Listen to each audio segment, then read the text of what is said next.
Հարգելի ստատիտողներ, այսօր Եվրոմեդիայի տաղավարում զրուցելու ենք ազգային ժողովի Հայաստան խմբակցության պատգամավոր Էլինար Վարդանյանի հետ։ Տիկին Վարդանյան, շնորհակալ եմ հրավեր ընդունելու համար։ Տիկին Վարդանյան, Թրամփի ուղու թրիփ նախագծի վերաբերյալ, նոր զարգացումներ կան, նախորդին ԱՄՆ պետքարտուղարը եւ Հայաստանի արտաքին գործերի նախարարը նոր հայտարարության տեքստ են ստորագրել թրիփի վերաբերյալ։ Ես մի քանի այդպես դրվագներ մեջբերեմ, ասում են, որ ուրվագծվում է այն շրջանակը, որի կենտրոնում, որը պետք է սկսեն գործարկման թրիփի գործարկման ճանապարհը, նախատեսված Հայաստանի տարածքով անխոչնդոտ մուլտիմոդալ տարանցիկ փոխկապակցության հաստատման նոր ճանապարհային, այսպես ասած, քարտ է ստեղծել եւ ըստ էության ազդարարում է նոր գործարկման մասին, ասում են, որ Հայաստանը մտադիր է թույլատրել եւ աջակցել թրիփ զարգացման ընկերության հիմնմանը, ընդ որում 40 տարի նախնական ժամկետով այնտեղ պետք է կառուցապատման գործողություններ իրականացվեն։ Ինչի մասին են ազդարարում, սա առաջընթաց է արդյոք, եթե ամփոփենք, ինչ պայմանավորվածություն ձեռք բերեց Արադ Միրզոյանի եւ Մարկո Ռուբիոյի միջև այս հայտարարությունը։ Նախ սա ենթադրաբար պետք է լիներ օգոստոսին ստորագրված փաստաթղթի շարունակությունը եւ որպես շարունակություն մենք փաստորեն տեսնում ենք հայտարարություն, որտեղ որ նախանշվում են արդեն թրիփի կարգավորման մեխանիզմները։ Իհարկե այս փաստաթուղթը լրացուցիչ պետք է շատ մանրամասն ուսումնասիրվի եւ ընդհանրապես գիշերն է հրապարակվել, այսինքն մեզ հասանելի է դարձել առավոտյան եւ ժամանակ է պետք մանրակրկիտ ուսումնասիրության համար, բայց եթե այսպես ընդհանուր փորձենք վերլուծել, թե ինչ է իրենից ներկայացնում այդ փաստաթուղթը, ապա մի քանի դիտարկում կարելի է անել։ Առաջինը այն է, որ այնուամենայնիվ այս հայտարարության միջոցով չի լուծվում Հայաստանի Հանրապետության ճանապարհների ապաշրջափակման հարցը, այլ ընդհանրապես խոսվում է մեկ ճանապարհի մասին, որի կառավարումն էլ այնուամենայնիվ բազմաթիվ հարցեր է թողնում։ Երկրորդ այս հայտարարության մեջ մենք տեսնում ենք, որ անընդհատ այսպես շեշտվում է, մատնանշվում է ինքնիշխանությունը եւ այլն։ Էլի Արադ Միրզոյանը վստահեցրել էր, որ ինքնիշխան տարածքում է գործելու Հայաստանի ինքնիշխանությունը։ Բայց ինձ մոտ տպավորություն է, որ այդ ինքնիշխան բառերը այսպես անընդհատ կրկնելու տակ թաքնված է բոլորովին այլ կարգավորում, ինչի մասին հեսա քիչ հետո ես կխոսեմ, եւ երրորդ տպավորությունը այս փաստաթղթից այն է, որ ի վերջո շահել է Ամերիկայի Միացյալ Նահանգները, շահում է Ադրբեջանը եւ Թուրքիան, Հայաստանի շահը այստեղ տեսանելի չէ եւ թե շահում է միայն Նիկոլ Փաշինյանը, որովհետեւ այս փաստաթուղթը իրեն հնարավորություն է տալու ընտրությունների ժամանակ, չգիտեմ, փորձել մարդկանց համոզել, որ Հայաստանի խաղաղության եւ զարգացման համար լուրջ հիմքեր է ստեղծում։ Հիմա ինչ էի ասում, որ ինքնիշխանության այդ բազմաթիվ կրկնությունների տակ ինչ է թաքնված, մենք այստեղ ես նկատեցի խոսքը գնում է այսպես back office եւ front office-ների մասին եւ թեև Ադրբեջանը օրինակ այս հայտարարության տեքստի կազմանը չի մասնակցել, բայց այս ձևակերպումները ամբողջությամբ բխում են Ադրբեջանի շահից եւ Ադրբեջանի նախագահն ասում էր, որ այդ ճանապարհով անցնող իսկ ինքը օգտագործում էր միջանցք, իրենք միջանցք են օգտագործում, Ալիևի ասած այդ միջանցքով անցնող ադրբեջանցիները չպետք է հայի երես տեսնեն, այսինքն այստեղ հայերը մնում են back office-ում, այստեղ front office-ը լինելու, որ անհասկանալի է թե ում կողմից է ստեղծվելու, ինչ մեխանիզմով է ստեղծվելու եւ այլն, եւ ինչպես կարդացիք, անխոչնդոտ ճանապարհի մասին է խոսքը։ Այսինքն դա նշանակում է հսկողություն, որպես այդպեսին։ Այնուամենայնիվ, այո, հսկողությունը, թեև այստեղ բազմաթիվ մանրամասնություններ կար մաքսային առումով, այնտեղ կար նաեւ սահմանային վերահսկողություն, դա չէ։ Նիկոլ Փաշինյանը կարծեմ տարբեր փուլերում խոսում է նոր արարացված սարքավորումների մասին, ընդհանուր միջև նույնականացման անձանց դրա մասին էր խոսում։ Բայց ակնհայտորեն մենք տեսանք, որ փաստաթղթում ֆիքսվում է back եւ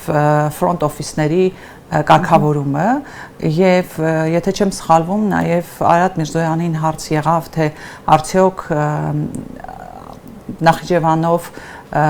դեպի կամ Նախիջևանով Իրան կամ Ադրբեջանով դեպի Ռուսաստան հայերի ճանապարհից օգտվելու ժամանակ լինելու են նույն front եւ back office կարգավորումները, նա ասել է հուսամ, այսինքն այստեղ այս կոտրվածքով, այսինքն ինչ վերաբերում է Ադրբեջանի կամ Նախիջևանի ճանապարհներից հայերի օգտվելու հնարավորություններին, այս առումով ամեն ինչ հույսի վրա է թողնվում, այս պարագայում հստակ կարգավորումներ է նախատեսվում, որպեսզի ադրբեջանցիները անխոչնդոտ օգտվեն այս ճանապարհից։ Հետևաբար փաստաթուղթը իհարկե ուսումնասիրելուց հետո հնարավոր կլինի շատ ավելի լուրջ մանրամասներ քննարկել, բայց առաջին ուրեմն տպավորությունը հետևյալն էր, որ այնուամենայնիվ սա Հայաստանի ապաշրջափակման հարց չի լուծում, այնուամենայնիվ եթե Հայաստանով ճանապարհորդող կամ անցնող ադրբեջանցիների համար ստեղծվելու են երաշխիքներ, նույնպիսի երաշխիքներ Ադրբեջանի տարածքով անցնող հայերի համար չի ստեղծվելու։ Տիկին Վարդանյան, նաև ինչ է ստացվում, որ դեռ օգոստոսի 7-ին անցնող տարում այդպես երկար ժամանակ քննարկեցին, այդ փաստաթուղթը ստորագրեցին, բայց արդեն այսքան ժամանակ անց նոր հստակեցնում են մեխանիզմները, հա, թե ոնց պետք է շարժվի վերահսկողությունը, ինչպես պետք է իրականացնի, ով է հսկելու ի վերջո այդ ճանապարհով անցնողներին։ Այսքան փաստաթուղթը ստորագրում են, նոր հետո այդ կարևոր հարցերը, մեխանիզմները քննարկում, ինչպես է գործարկվելու։ Տեսեք, դեռ նույնիսկ մեխանիզմները չի։ Այսինքն դեռ ընդհանրապես կարգավորումների բազիսն է ստեղծվում, հա։ Ես վստահ եմ, որ դա շատ երկար դեռ ժամանակ է պահանջելու, մինչև մեխանիզմները կներդրվեն եւ այլն, բայց մի բան ակնհայտ էր այս փաստաթղթից, որ նախ առաջինը մենք սկզբնական փուլում 49 տարով հետո հետագայում եւս նույնքան կամ 50 տարով երկարաձգելու հնարավորություն ենք տալիս որևէ այլ 99 տարի է դառնում այլ պետությանը մեր Հայաստանի Հանրապետության տարածքում փաստորեն իրականացնել եւ տնտեսական շահույթ ստանալ Հայաստանում գտնվող ճանապարհից։ Երկրորդը մեր ներգրավվածությունը այդտեղ ընդամենը 24% է 76%, թե հակառակը 26% է 74% ամերիկյան կողմինն է եւ այս ամեն ինչ այնուամենայնիվ խոսում է այն մասին, որ մենք այս պարագայում զիջել ենք որոշակի իրավունքներ եւ այս իրավունքների զիջումը շատ ավելի շատ ի նպաստ Ադրբեջանի է, քան թե Հայաստանի Հանրապետության։ Դա ակնհայտ է, չէ՞, որ թեկուզ այս հայտարարության տեքստը որքան էլ որպես ակներով Ադրբեջանը ներկա չի եղել process-ին, բայց դժվար առանց համաձայնեցնելու հա այնտեղ Միացյալ Նահանգներն Ադրբեջանը ինձ մոտ տպավորություն էր, որ Ադրբեջանի շահերը Ամերիկայի Միացյալ Նահանգներում ներկայացնում էր Հայաստանը։ Փաստաթղթից ելնելով կարելի է հենց այդպիսի տպավորություն ստանալ։ Միևնույն ժամանակ ես պետք է ասեմ, որ այսօր մենք ականատես եղանք Իրանի դեսպանի արձագանքին, որը որ խոսում էր այո Թրամփի հետ կապված անհանգստություն ուներ անվտանգային առումով, որ դա Ամերիկայի Միացյալ Նահանգների կողմից կարող է օգտագործվել Իրանի դեմ եւ դեսպանը կրկնում էր, որ որքան էլ մեր հայ գործընկերները հավաստիացնում են, որ այդպես չէ, այնուամենայնիվ այդպիսի անհանգստություն ունեն եւ մենք գիտենք, որ սովորաբար Իրանի դիվանագիտական ներկայացուցչությունները շատ զգույշ են իրենց հայտարարությունների մեջ, այս անգամ այսպես բացահայտ կերպով խոսում են այն մասին, որ իրենց իսկապես անհանգստացնում է դա եւ շարունակելու են մեր հայաստանյան պաշտոնյաների հետ քննարկել այդ ճանապարհի հնարավոր հետևանքները Իրանի հետ կապված։ Ես հիշեցնեմ եւս մեկ այսպես աղմուկ բարձրացած հայտարարություն Իրանի դեսպանի, քանի որ եկավ սրան ասավ, փաստորեն հանրադառնալով այստեղ տեղի ունեցող process-ներին, ակցիաներին դեսպանտն դիմաց, այսպիսի հայտարարություն հստակ նորանշանակ դեսպանը ասաց, որ դիտարկում են որպես հենարան թշնամական պետության համար, հա, Հայաստանը նրա այս գրավորական կեցվածքը սա ինչպես կմեկնաբանեք։ Քանի որ դուք էլ նշեցիք, Իրանը մշտապես գուշ է, հա, եղել այսպես կտրուկ բաց հայտարարություններ, որպես այդպեսին չի հնչել, այն էլ Հայաստանի հետ կապված։ Այո, այնտեղ կենտրոն բառը իհարկե օգտագործել էր եւ ըստ էության, այո, Իրանում ունեն անհանգստություններ, մտահոգություններ, առաջին հերթին Հայաստանի Հանրապետության այդ կրավորական դիրքի հետ կապված, երկրորդ հերթին Հայաստանում Իրանի դեսպանատան մոտ տեղի ունեցող ակցիաների հետ կապված, որովհետև Իրանի պաշտոնյաներ ունեն անհանգստություն, որ դա որոշակի ուղղորդվածություն ունեցող ակցիաներ են եղել, եւ երրորդը բնականաբար ինչի մասին խոսեցինք, դա թրիփներ, եւ այս պարագայում իհարկե մենք իսկապես լուրջ մտածելու խնդիր ունենք, որովհետև մեզ համար Իրանի հետ հարաբերությունները շատ կարևոր են, հաշվի առնելով, որ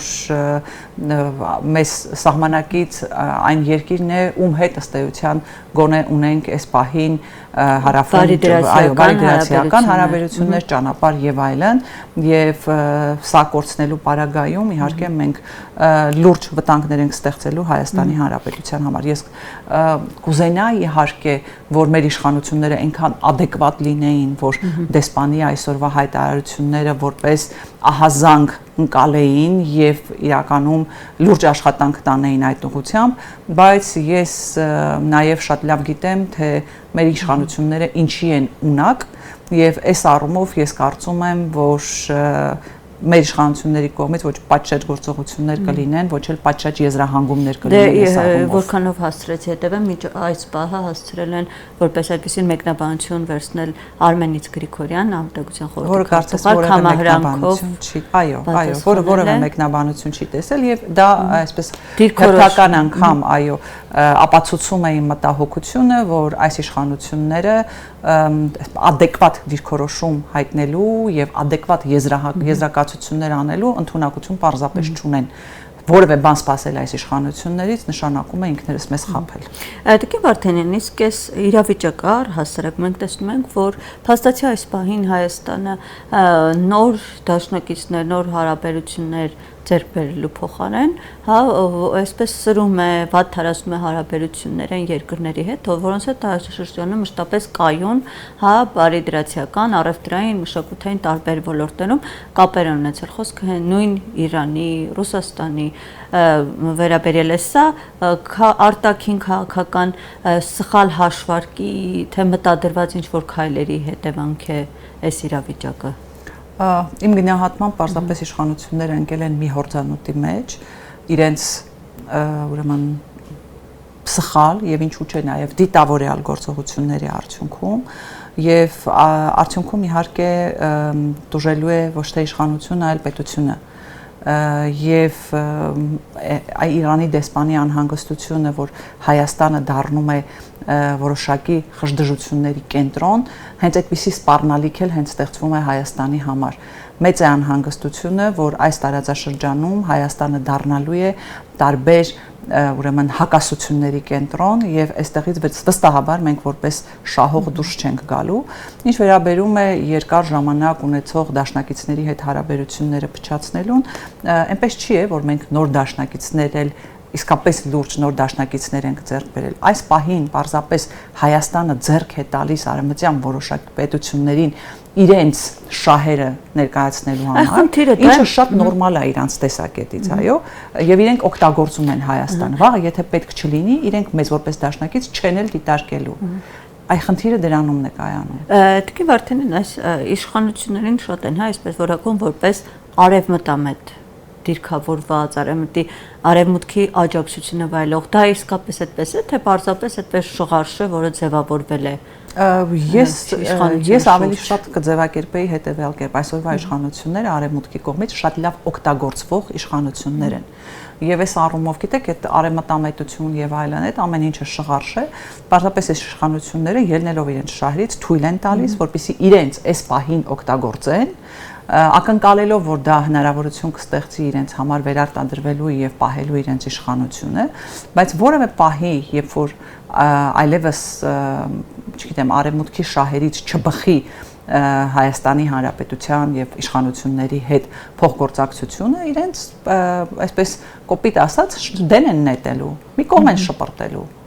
Եվ այս ամեն ինչը գալիս է նրանից, երբ որ իշխանությունները առաջնորդվում են ոչ թե պետական շահով, ոչ թե առաջնորդվում են մեր երկրի համար առաջնահերթ խնդիրները կարգավորելու եւ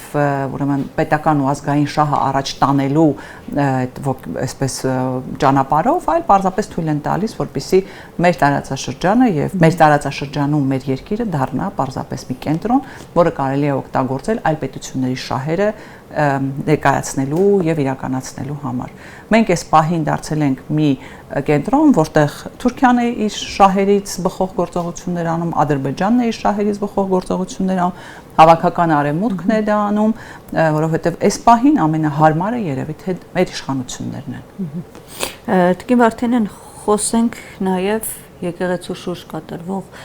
զարգացումներից, որը վերջին շրջանում ամենաշատն եք ներկում, տեսնում ենք, որ օր-օրի գրեթե ամեն օր մի իրադարձություն կատարվում է։ Այս մասով մի գիշերվա մեջ արդեն 11-ից ավել քահանաներ հայտնեցին Նիկոլ Փաշինյանի կողմ անցնելու մասին, ընդ որում այդ նույն քահանաների, երբ որ սոցցանցերն են ուսումնասիրում նրանց հայտարարությունները, տեսնում եք, որ ընդամենը ոչ վաղ անցյալում, օրեր առաջ Նիկոլ Փաշինյանին այսպես սուր քննադատել են, կտրուկ հայտարարություններով են հանդես եկել ու այդպես էլ անհասկանալի մութ մնաց, թե մի գիշերվա մեջ ինչ փոխվեց այս իրենց դիրքորոշման մեջ հոգևորականների։ Սա իհարկե երկրորդ այսպես զանգվածային տիրադավությունն է, որովհետև մենք այդպես էլ մի օր էլ ականատես եղանք, թե ինչպես են 10 եպիսկոպոսներ, այո,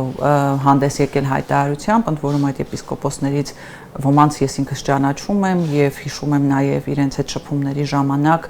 այն կտրուկ ռետորաբանությունը, որ օգտագործում էին այդ իշխանությունների նկատմամբ։ Իսկ հիմա հետաքրքրվել եք նրանցից ինչ է փոխվել, թե չէ։ Հիմա անկեղծ ասած իրենք կարծես թե նաև այսպես մեկուսացել են եւ որևէ մեկի հետ շփվելու ցանկություն էլ չունեն։ Հուսամ դա նաև նրանից է, որ հասկանում են, թե ինչպիսի ճանապարհով են անընդունելի ճանապարհով են գնում, բայց ես էլի եմ կրկնում, ոմանց հետ շփվելու ընթացքում շատ ավելի ռադիկալ ձևակերպումներ կարելի էր լսել իշխանությունների հասցեին, քան բազմաթիվ այլ ընդդիմադիրների կողմից։ Նույնը հետո տեղի ունեցավ, այսինքն այս վերջին հայտարարության պարագայում, երբ էլի 13, եթե 13 թե ավել հոգևորականներ միացան այդ տիրադավների խմբին, 20-ից ավել կլինեն արդեն սկզբնական փուլում այո, մեկ ավելի քիչ էին, 16-ին, հետո ավելի միացան եւ այս ամեն ինչը խոսում է այն մասին, որ այս մարդկանց նկատմամբ այնուամենայնիվ կան որոշակի ազդեցության միջոցներ։ Չգիտեմ, միգուցե ոմանք այսպես անձնական վիրավորվածություններ ունեն եւ այնքան թուլակամ են, որ այդ անձնական վիրավորվածությունները օգտագործում են եկեղեցու դեմ։ Մյուսների պարագայում չեմ զարմանա, եթե այս իշխանություններն ունեն ինչ որ կոմպրոմատներ, որովհետեւ այս իշխանությունների համար կոմպրոմատներ հավաքել եւ դա մարդկանց դեմ օգտագործելը այցեքարտ է հանդիսանում։ Բայց ելի մեծ էր իմ զարմանքը, որովհետեւ իրենց շարքերում կային հոգևորականներ, ում ես լավ ճանաչում եմ եւ ովքեր ոչ միայն գրառումներ էին անում, այլ մասնավոր զրույցներում ամենառադիկալ արտահայտություններն էին օգտագործում այս իշխանությունների նկատմամբ։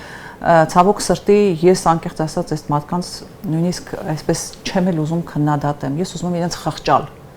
Ես ուզում եմ այդ մարդկանց պարզապես խղճալ, որովհետև իրենք իրենց խղճի դեմ են գնում,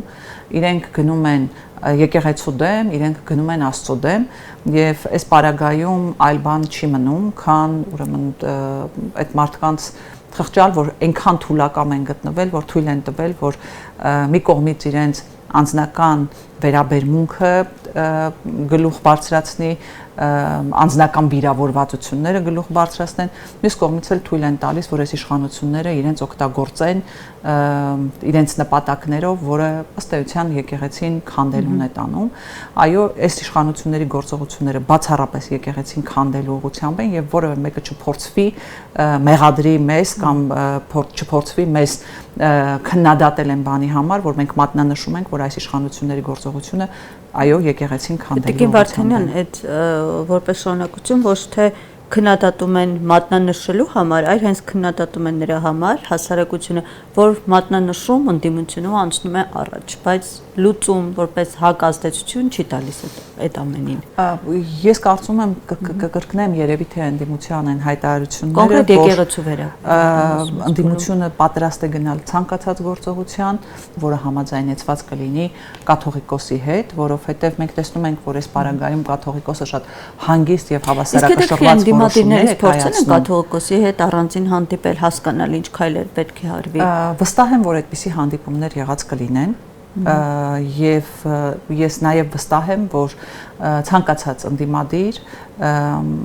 պատրաստ է յուրաքանչյուր պահի, բայց համաձայնեցված գործողություններով իհարկե իրականացնել եկեղեցու պաշտպանությունը։ Մենք տեսնում ենք, որ կաթողիկոսը շատ հանդարտ հավասարակշռված որոշումներ է կայացնում։ Ինչը շատ հաճախ որպես այդպեսին թուլություն է դիտարկվում։ Ես համաձայն չեմ, որ դա թուլություն է, ես կարծում եմ, որ այնուամենայնիվ այս հանդարտության եւ խոհեմության մեջ է նաեւ հաղթանակի գրավականը եւ այս խոհեմության շրջանակներում նաեւ պետք է լինի ընդդիմության գործողությունները, որոնք ելի եմ կրկնում, պետք է համաձայնեցված լինեն, որովհետև սա իսկապես լուրջ խնդիր է, որովհետև մենք տեսնում ենք իշխանության հետևողական գործողությունները եկեղեցին քանդելու գործում եւ մենք տեսնում ենք, որ իշխանությունները միևնույնն է չեն հանգստանալու, իրենք ոչ միայն հոգեվորականներից, առանձին հոգեվորականների շարունակելու են կալանքի տակ պահել, այլ իրենց թիրախում հայտնվելու են նորերը, ընդ որում շատ գործիչներ ահազանգում են հենց որ կարող է բանը նրան հասնել, հա, որ կաթողիկոսի կալանավորմանը ընդհանուր միջև հասնել, որքանով է սա անպատկերացնելի, այն որ գիտեք, այնպես ինչպես կարմիր գծեր այսօր չկա։ Այնպես ինչպես մենք չէինք կարող պատկերացնել, որ 4 arczepiskopos կհայտնվեն կալանավայրում, այդպես էլ դժվար է պատկերացնել կամ անընդունելի է, հա, պատկերացնել, որ կաթողիկոսի նկատմամբ նման գործողություններ կարող են կատարել, բայց մենք ամեն անգամ համոզվում ենք, որ մենք մեր պատկերացումներում սխալվում ենք, այս իշխանությունները չունեն բացարձակ որևէ բարոյական ստոպ, չունեն որևէ կարմիր գիծ եւ հետեւաբար այսպես հավատալ նրանց այս իշխանությունների եւ բարոյական եւ իրավական խոհեմությանը միամտություն կլինի, որովհետեւ այն ինչ որ անում են այս իշխանությունները ոչ միայն հակասահմանադրական է, ոչ միայն իրավունքի բոլոր հնարավոր սկզբունքների խախտում է, այլ նաեւ բարոյական նորմերի խախտում է։ Երբ մեզ օրինակ շատ հաճախ մեզ քննադատում են այն առումով, որ ինչու փաստերով չեք խոսում, որ Նիկոլ Փաշինյանը ինչպիսի խախտումներ է անում եւ այլն, եւս մեկ անգամ մեր հասարակության համար նշեմ, որ այս պահին Նիկոլ Փաշինյանի գործողությունները ոչ միայն խախտում են սահմանադրությամբ նախատեսված օրինականության սկզբունքը, որտեղ նախատեսվում է, որ պետական եւ տեղական ինքնակառավարման ներկայացուցիչները լիազորված են անելու միայն այն գործողությունները, որ պետք է անեն այն գործողությունները, որոնց համար լիազորված են սահմանադրությամբ եւ օրենքներով, եւ այդպիսի գործողությունները խախտելը, այսինքն լիազորությունները խախտելը ըստ էության քրեորեն պատժելի արարք է։ Հետևաբար, եթե մենք նույնիսկ այս մասին խոսում ենք, այսինքն մատնանշում ենք, որ տեղի է ունենում սահմանադրության եւ օրենքով նախատեսված նորմերի խախտում, այնուամենայնիվ այս պահին դրան հետևանք չի լինում, որովհետեւ այսօրի ապա համակարգը պարզապես կոչված է պաշտպանելու միայն Նիկոլ Փաշինյանին։ Ինչ ասես լրագրողն այցելությունում ասում է, թե իրավապահները տեսնեն, որ ես օրենք եմ խախտում, այդտեղ խախտում կա, անպայման արձագանք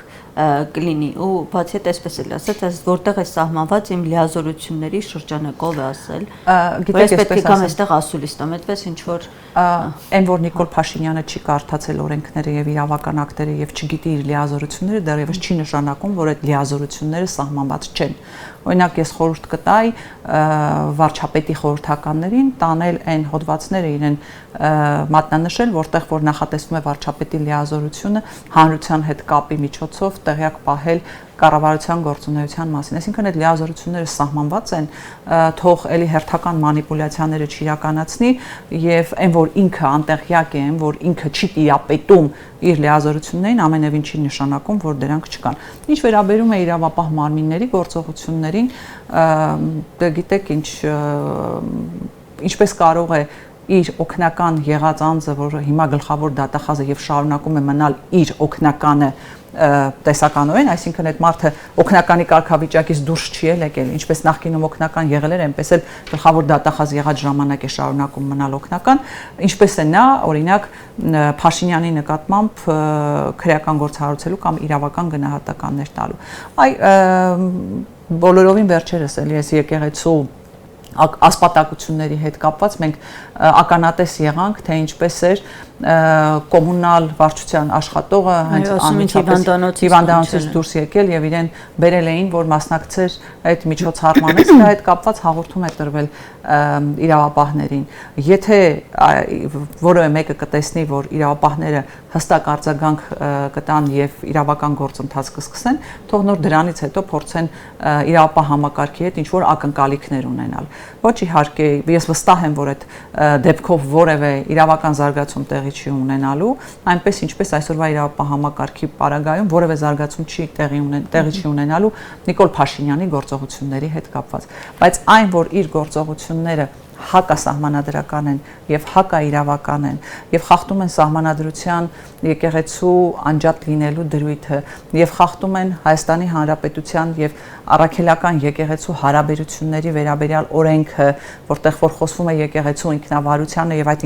ինքնավարության մասին եւ այդ ինքնավարությանը միջամտելու անթույլատրելիության մասին, դա ակնհայտ է։ Հիմա այս պարագայում մենք գործ ունենք մի կողմից ուրեմն իրավական նորմերի խախտման հետ, մյուս կողմից փաստորեն